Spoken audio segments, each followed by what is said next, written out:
Hi, thanks for coming to the Guardian Jet Learning Center. This is Mike Dwyer, and the topic today is the rise of the aviation professional. This is a topic that's very near and dear to my heart because it's very much aligned with what the way we've tried to build our company to help aviation leadership.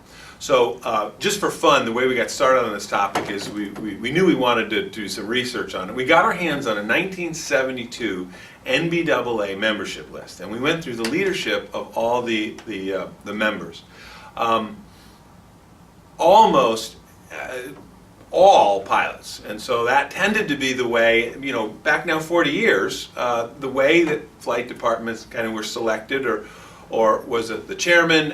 He hired a chief pilot that might have had some military background, and the flight department tended, even in very large organizations, to operate as an autonomous, standalone entity, maybe a little dark hole, but it was not the well scrutinized department that we find in most large companies today.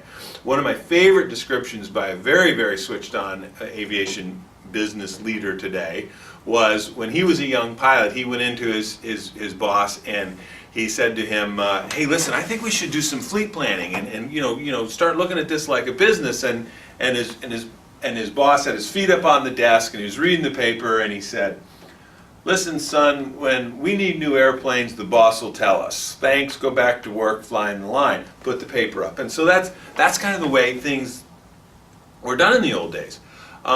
Today we're seeing a dramatic shift in the leadership of aviation flight departments from strictly flight ops, where of course you had the flight operations, the HR component. There was some financial responsibility, but it tended to be, building an annual budget. We're looking at a tremendous shift in that leadership, so that now it's moving away from just managing flight ops to managing a business unit. Look now at the number of technicians, maintenance technicians, that are running very sophisticated flight departments. One of my favorites, the credentials are an A&P, of course, an IA, with MBA and a JD. So I won't mention any names because it's a very humble individual, Pat. But just an outstanding candidate. Look at the credentials to run aviation department in 2012. By the way, in a Fortune 20 company, recently, last year, I believe it was last year, just before, an aviation manager was selected from the business. He came into the department as the business manager for the flight department and rose to the ranks of now director of aviation. So you're seeing a real shift, and thanks to NBAA, the aviation universities, I think there's some other forward-looking companies like ours that are just providing a lot of resources to aviation managers to help them become more sophisticated and speak the language of the senior business leaders. So as a leader of a aviation business unit today, our financial responsibility goes well beyond creating a budget. Now we're even doing things like accurately imputing income for executives. We're managing transportation solutions as opposed to flying airplanes. So we look at charter, we look at fractional, we look at their role in our company as supplemental to the core fleet or as a replace the core fleet.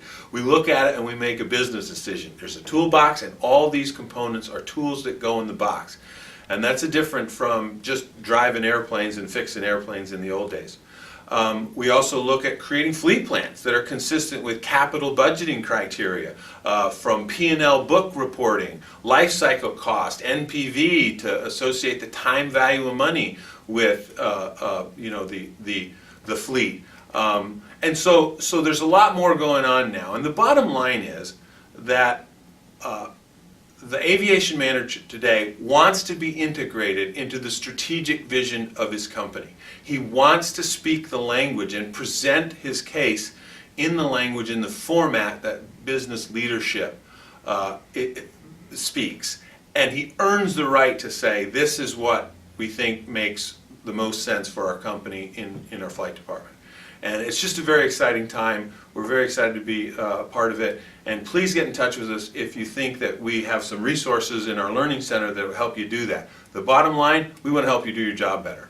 And that's what we've got, that's what we're trying to accomplish. Thanks so much.